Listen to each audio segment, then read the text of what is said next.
সাহাবী বলছেন নবী কেমন ছিল জানো? যার সারা অঙ্গ একসাথে দেখলে সবচেয়ে সুন্দর, প্রতি অঙ্গ আলাদা আলাদা দেখলেও সবচেয়ে।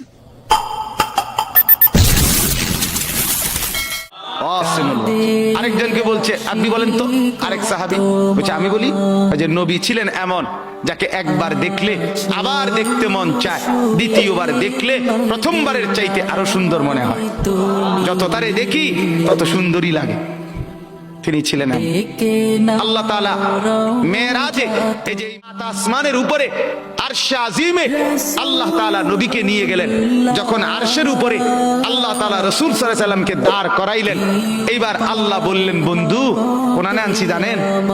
আপনি জানেন কোথায় আনছি আপনারে? যে আপনি যখন ছোটবেলায় জন্ম নিছেন, ছোট্টবেলায় ফেরেশতাদেরকে বলছিলাম, ফেরেশতারা আমার বন্ধুকে কোলে নাও, নিয়া আমার সৃষ্টির পূর্ব থেকে পশ্চিম পুরা দিগন্ত ঘুরাও, আমার গোটা সৃষ্টিকে বলো যে তারা যেন দেখে বন্ধু আমি কেমন বানাইলাম। দেখ আসমান দেখো, জমিন দেখো, বন্ধু আমি কেমন বানাইলাম। নাক দেখো, চোখ দেখো, ঠোঁট দেখো, মুখের চাহনি দেখো, চেহারার রং দেখো, চোখের পলক দেখো।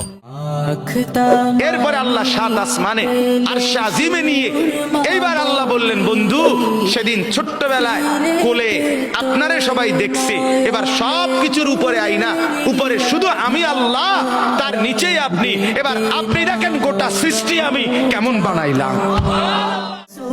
ওই সময় ওরা দেখছে, তখন আপনি দেখেন, আপনি দেখেন। সুবহানাল্লাহ, এত বড় মর্যাদা সম্পন্ন রাসূল, তাকে ছেড়ে দিলেন, তাকে ত্যাগ করলেন। আল্লাহ আমাকেও বুঝ দান করেন, আমাদের